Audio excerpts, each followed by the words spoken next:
నమస్తే. OU circular పైన ఒకసారి మాట్లాడదాం. పృథ్వీ అన్న మనతో పాటు. నమస్తే అన్న. నమస్తే. ఏమంటారన్నా ఈ సర్క్యులర్ మనం ఏ విధంగా చూడొచ్చు? దుర్మార్గం, మోసం, అన్యాయం, దుస్సాహసం.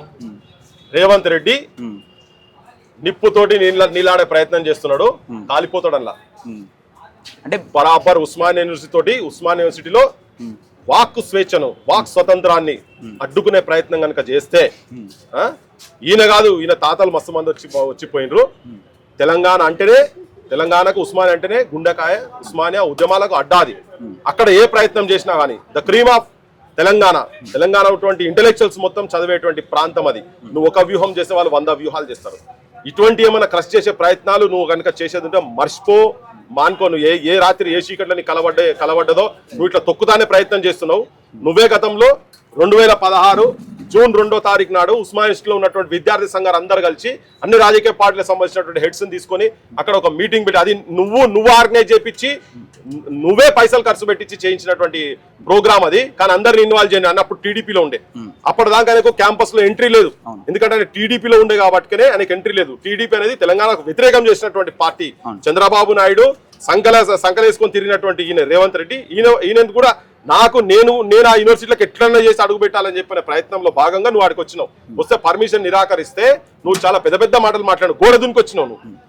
ఇప్పుడున్నటువంటి ఉప ముఖ్యమంత్రి బట్టి విక్రమార్క గారు కావచ్చు, తర్వాత శ్రీధర్ బాబు వాళ్ళు రానియలే వెళ్ళిపోయారు. ఈయన గోడ దునికొచ్చి ఆ వేదికను అడ్రస్ చేయబోతుంటే కరెంటు తీసేసారు. ప్రభుత్వం కరెంటు తీసేస్తే పెద్ద ఉపన్యాసం దంచిండినే ఈ ముఖ్యమంత్రి రేవంత్ రెడ్డి.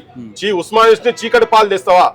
ఉస్మానియా నీ ఇంట్లో నీ గడిలల్లా నువ్వు పెట్టుకున్నట్టు పాలనలో నీ దగ్గరనేమో వెళ్తురు ఉంటది, పెద్ద పెద్ద లైట్లు పెట్టుకొని ఉన్నావు. ఉస్మానియా చీకటి చేస్తావా? నీ అంతు చూస్తాం, నీ రాజ్యాన్ని బడగొడతాం. ఇవన్నీ పెద్ద పెద్ద డైలాగులు మాట్లాడిన అదే నోరు, అదే ఆలోచన ఇవాళ వచ్చి క్రష్ చేసేటువంటి ప్రయత్నం జరుగుతున్నది కదా. నేను ఆ కేసు చూపిస్తా, జనానికి కూడా తెలవాలి ఈ ముఖ్యమంత్రి ఏం చెప్తున్నాడు, బయట అసలు చెప్తున్నది ఏంది, ఈయన చేస్తున్నది ఏందని ఈయన ప్రతాపం అంతా బయటికి తెలవాలి.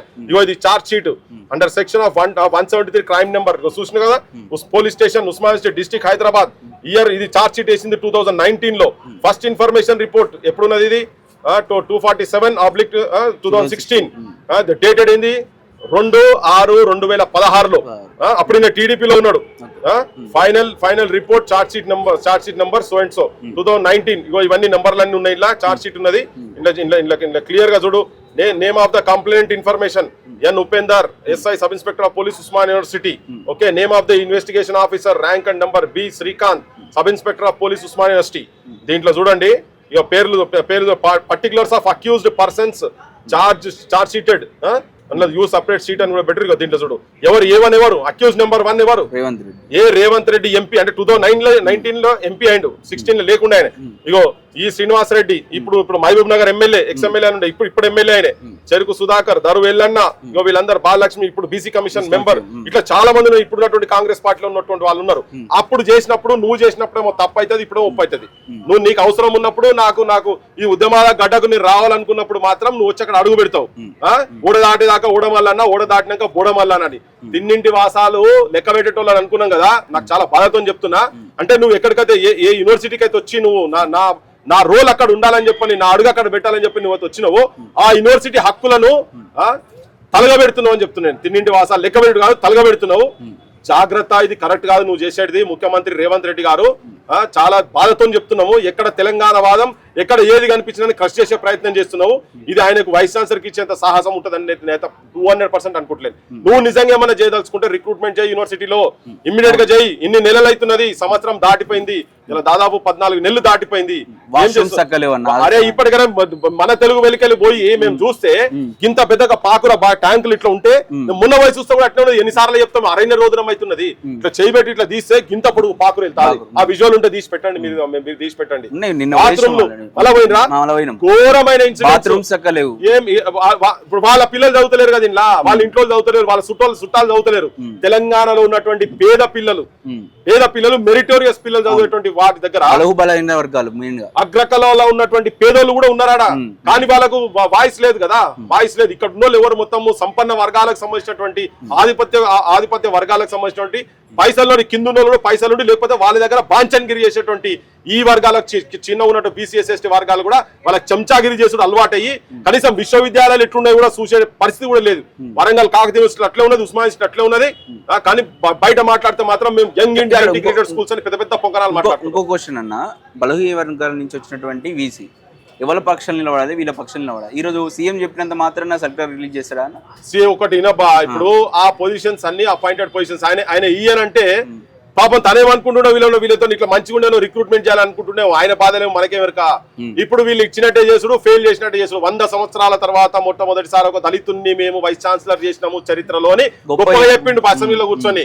ఇవన్నీ పిచ్చి మాటలు కాదు, 100 సంవత్సరాలు కాదు, ఇన్నేళ్లలో జరిగినటువంటి దమనకాండలో మేము 1267 శాంక్షన్ పోస్టులు ఉంటే ఇంకో 500 శాంక్షన్ చేసి అక్కడ అంతర్జాతీయ స్థాయిలో ఉస్మానియా యూనివర్సిటీని నిలబెడుతున్నాం.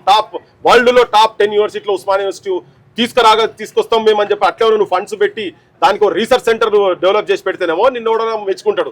ఈ వైస్ ఛాన్సలర్ పెట్టి ఫెయిల్ అయ్యేటట్టుగా చేసుడు అనేది మాత్రం ఇది ఆయన చేతులు ఏముండదు అబ్బా. ఇదంతా ఓన్లీ ప్రభుత్వం చేసేది, మొత్తం ప్రభుత్వము, ముఖ్యమంత్రి, కాంగ్రెస్ ప్రభుత్వం ప్రజాపాలన చేసుకుంటూ ప్రజా కంటక పాలన, ప్రజల గొంతుల మీద కత్తులు పెట్టి పోసేస్తున్నటువంటి పాలన లెక్క క్లియర్ గా. ఆంధ్ర సీఎంలు ముట్టలే అన్న ఓయూను. కేసీఆర్ కూడా కొంచెం ట్రై చేసిండు. ఉస్మానియా యూనివర్సిటీ కావచ్చు, లేకపోతే ఏ యూనివర్సిటీ అయినా రాజకీయ వేదికలుగా ఉండొద్దు, మారొద్దు అని చెప్పేసి ఒక అభిప్రాయాన్ని వ్యక్తం చేసిండు. కానీ ధైర్యం చేయలేదు, ముట్టే ధైర్యం లేదు. కానీ ఈయన మాత్రం ఎందుకు ధైర్యం చేస్తుండే? ఎందుకంటే ఈరోజు అక్కడి నుంచి ఉద్యమకారులు కావచ్చు, చాలామంది ఒక విద్యార్థి నాయకులు చాలా టాపిక్, తెలంగాణకు సంబంధించిన అన్ని టాపిక్స్ మీద ఎవరైతే మొన్న 10 కూడా కేసీఆర్ పైన అక్కడి నుంచే మాట్లాడారు. సో ఇప్పుడు కూడా ఈయన చేస్తున్నటువంటి 6 గ్యారెంటీలు అమలు చేస్తారని అది వైఫల్యమైంది. అక్కడి నుంచి మాట్లాడుతున్నారు. దాన్ని అణచేయడానికే మనం ప్రధానంగా చూడొచ్చా? ఇంటి దొంగను ఈశ్వరుడు ఎరగడు అన్నట్టు ఈయన ఏదో అప్పుడు చంద్రబాబు దగ్గర ఉన్నాడు, ఏదో పదవుల గురించి ఆశపడి ఉన్నాడని చెప్పని చాలా మంది బయట అనుకున్నారు, యూనివర్సిటీలో కూడా గట్టిన అనుకున్నారు. అట్లా అనుకుని తీసుకొచ్చి ఇక్కడ పెట్టిండు.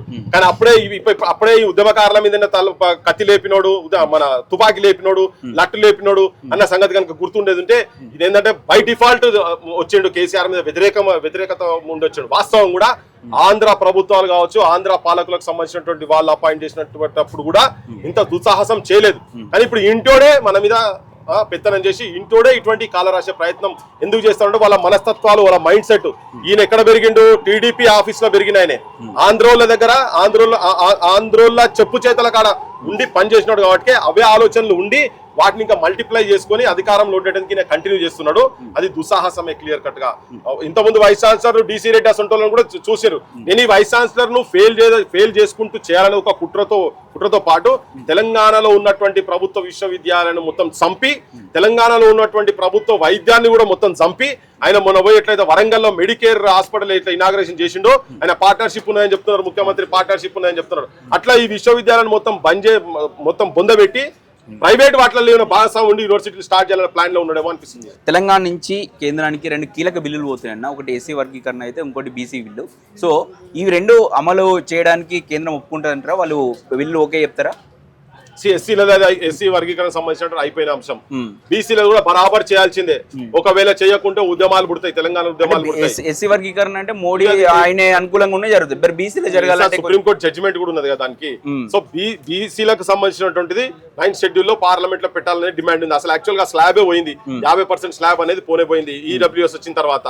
దానికి కూడా ఏం ఆబ్జెక్షన్ ఉండదు. కానీ బీసీలకు క్యాస్ట్ రిజర్వేషన్స్ ఇవ్వాలనే దాని మీద పాలసీ ప్రకారంగా వాళ్ళు లేదు అనేది మాట్లాడుతున్నారు బీజేపీ వాళ్ళు. ఒకవేళ అది లేదు అని అంటే ఇక్కడ కాదు, దేశం మొత్తం మీద కూడా వాళ్ళకు బీసీల తరఫుకి వెళ్ళి తిరుగుబాటు చూడాల్సిన అవసరం ఉంటుంది. ఓట్ల మీద కూడా దెబ్బపడుతుంది. ఇవి రెండింటికి ఏం లీగల్ సమస్యలు రావంటారా? ఏం రావు. ఎందుకు లీగల్ సమస్యలు వచ్చే ఛాన్సెస్ ఏమున్నాయి? ఎస్సీ వర్గీకరణ ఆల్రెడీ అక్కడికి వెళ్ళి వచ్చి పెట్టింది కదా. వాళ్ళు అడిగింది ఏంది? ఇప్పటి వరకు కోర్ట్స్ చెప్పినా, ఏ కమిషన్ చెప్పినా ఏంటంటే ఏదన్నా నీకు పర్ఫెక్ట్ చేసిన అంటే నువ్వు పర్ఫెక్ట్ విధానంగా క్యాస్ట్ సెన్సస్ జరగాలి అని చెప్పారు. ఆ పర్ఫెక్ట్ చేసినామని చెప్పని ఇక్కడ ప్రభుత్వం ఆల్రెడీ చేసింది కదా, మన కులగణన చేసింది కదా. మేము చేసినటువంటి సిస్టమ్ ఏతుందో సిస్టమ్ ప్రకారంగానే జరగాలని చెప్పారు. అది ఉన్న తర్వాత నీకు లీగల్ కాంప్లికేషన్స్ వచ్చే ఛాన్సెస్ ఉంటాయి. 42+ వీళ్ళకున్న 15 అవన్నీ కలుపుకుంటే పెరిగిపోతుంది. అదే చెప్తున్నారు కదా, స్లాబ్ ఆల్రెడీ పోయింది కదా. 50% స్లాబ్ ఆల్రెడీ ఈడబ్ల్యూఎస్ వచ్చినాక పోయింది కదా. తమిళనాడు ఏ కోవ అయితే రిజర్వేషన్ అంతే కదా. రిజర్వేషన్ స్లాబ్ ఏ కేటగిరీ అయినా, ఏ కోటా అయినా 50% స్లాబ్ అనేది ఆల్రెడీ పోయింది. ఇప్పుడు తమిళనాడులో జరుగుతుంది, అంతకన్నా ఎక్కువనే ఇస్తున్నారు తమిళనాడులో. అట్లా 9th షెడ్యూల్ లో పెడతారా? వాళ్ళు ఏం చేస్తారు? ఇది పార్లమెంట్ లో క్లియర్ కావాల్సిన అవసరం ఉన్నది. చేయాలంటే బీజేపీ చేయాలి. ఆ బీజేపీ ఇప్పుడు చేయకపోతే బీజేపీ కూడా బీసీస్ కు వ్యతిరేకమైనటువంటి పార్టీ లెక్క రేపు భవిష్యత్తులో జనం కూడా జనానికి పోతుంది, జనం కూడా నమ్మే అవకాశాలు ఉంటాయి. నేను అనుకుంటున్న వాళ్ళంతా సాహసం చేయకపోవచ్చు, ఎందుకంటే ఈ దేశం మొత్తం ఇష్యూ అవుతుంది. కాంగ్రెస్ వాళ్ళు బీజేపీ ఎట్లాగో చేయదనే లోపల అనుకోనే వీళ్ళు చేస్తున్నట్టున్నారు. వీళ్ళేమి ఇష్టంగా చేస్తున్నారని నేను అంత అనుకుంటలేను, ఎందుకంటే అది జరగడానికి కూడా చాలా యుద్ధం జరిగింది ఇక్కడ. అది ఒక పెద్ద సబ్జెక్ట్. అది ఫస్ట్ ఇళ్ళకెళ్ళి మాట్లాడినాం మేము. మా మధ్యలో చర్చ జరిగేటప్పుడు బీసీలో ఎవరు చూస్తలేడన్నా అన్నారు. లేదు అయినా కానీ మనం చేయాల్సిందే అనుకోని చేసిన ఇంటర్వ్యూలు మన తొలి వెలుగులే చాలా ఇంటర్వ్యూలు అట్లా వచ్చినాయి. నేను ఫస్ట్ మాట్లాడింది అసలు బీసీస్ దాని మీద మేమే మాట్లాడింది. ఇదంతా అయిన తర్వాత రఘు నేనే డిస్కషన్ చేసిన వీటి మీద. ఇవాళ అందరూ మాట్లాడుతున్నారు, గుడ్, అందరు మాట్లాడుతున్నారు. రేపు పొద్దుగాల ఒకవేళ బీజేపీ కనుక ఇక్కడ నుంచి చేసి అక్కడ పంపించిన తర్వాత అది క్లియర్ చేయకుంటే మాత్రం దీని మీద ఉద్యమాలు బరాబర్ వస్తాయి. ఈ రెండు బిల్లుల మీద తెలంగాణ రాజకీయం భవిష్యత్తే నిలబడి ఉందని ప్రధానంగా అనిపిస్తుంది. ఎందుకంటే స్థానిక ఎలక్షన్స్ మొత్తం అయిపోయినాయి ఈ రెండు బిల్లుల కోసం. వస్తేనే ప్రభుత్వం దాన్ని మేము ముందుకెళ్లే అవకాశం కనిపిస్తుంది. మీరు ఏమంటారు దీనిపైన? ఎస్ పక్కా, అందుకనే కదా పోస్ట్ పోన్ చేసింది. దాన్ని అక్కడ దాకా వేడి పుట్టించింది. ఎట్లా పుట్టించినాం అది వచ్చింది కదా. అట్లనే డిఫరెంట్ సంఘాలు చాలా మంది పెద్ద మనుషులు ఇండివిజువల్ గా కావచ్చు చాలా మంది అందరు ఇంట్లో ఇన్వాల్వ్ అయిన తర్వాతనే ఈ పరిస్థితులు అది ఆ బీసీ వాదం అనేది కిందాక జనం లోపలికి వెళ్ళిపోయింది. సరే వీళ్ళు ఎస్సీస్ దాంట్లో అది వేరే స్టాండ్ తీసుకున్న వేరే సంగతి, కానీ బీసీస్ విషయంలో చాలా అన్యాయం జరుగుతుంది. 70 పైన ఉన్నటువంటి చిన్న కులాల వాళ్ళు కూడా వాళ్ళు ఇప్పటిదా కనీసం వార్డు మెంబర్ కాలేకపోయారు. బీసీలలో ఉన్నటువంటి వాళ్ళందరికీ కూడా రేపు అవకాశం రావాలి. బీసీలు అంటే ఒక 4-5 కులాలే కాదు, కమ్మరి కుమ్మరి సాకలి మంగలి వడ్రంగి ఇటువంటి వాళ్ళందరూ అవసరాలు కావచ్చు, అందరు కూడా రేపు పొద్దుగాల రాజకీయ పరంగా కావచ్చు. బీజేపీ ఆపితే తెలంగాణ ఒక కొంచెం పాలన మొత్తం ఇప్పటికీ స్తంభించింది గ్రామాలలో. ఇంకా లేట్ అయ్యే అవకాశం ఉంది బీజేపీ ఇంకా ఆపుకుంటూ పోతే. మీరేమో దీనిపైన ఆ ప్రెషర్ బరాబర్ బీజేపీ మీద ఉంటది. బీజేపీ మీద 100% చేస్తారు. 100% సమాజాన్ని అందరిని కలుపుకొని కూడా చేస్తాం. బరాబర్ చేస్తాం. ఎందుకు దర్శనం ఉన్నది కదా, ప్రక్రియ స్టార్ట్ అయింది. అవకాశం ఉంది. ఢిల్లీకి ఎందుకు ఇక్కడ ఈ గలీలో కరెక్ట్ చేస్తే ఢిల్లీ గల్లీ దాకా దిగి రావాల్సిందే కదా. ఇక్కడ లేదా బీజేపీ పార్టీ, ఇక్కడ లేదా సెంట్రల్ మినిస్టర్లు, ఇద్దరు సెంట్రల్ మినిస్టర్లు కదా. వాళ్ళకి ఒత్తిడి వాళ్ళకి సెగ పుట్టదా, మంట పుట్టదా, పోయి ఆడ కూర్చోరా, ఈడైతుంది ఆడ కూడా అవుతుంది, అన్నిటి దగ్గర అవుతుంది. జనం లోపల ఆ చైతన్యం తీసుకొస్తాం. ఇది ఇక్కడ పంపించిన నెక్స్ట్ మినిట్ నుంచి బీజేపీ మీద ఆడ ప్రెషర్ జరగాల్సిందే, ఒత్తిడి జరగాల్సిందే, అది పెట్టాల్సిందే. వాళ్ళు మరో ఉద్యమం స్టార్ట్ అయితే బరాబర్ స్టార్ట్ అయింది ఆల్రెడీ. రైట్, ఇది పరిస్థితి. కంపల్సరీ కేంద్రం పైన కూడా ఒత్తిడి తీసుకొస్తాం. ఈ బిల్లును మేము అమలు చేసేంత వరకు ఊరుకోమని చెప్పేసి మనతో పాటు పృథ్వీ గారు చెప్తున్నారు. చూస్తూ ఉండండి మన తొలి వెలుగు.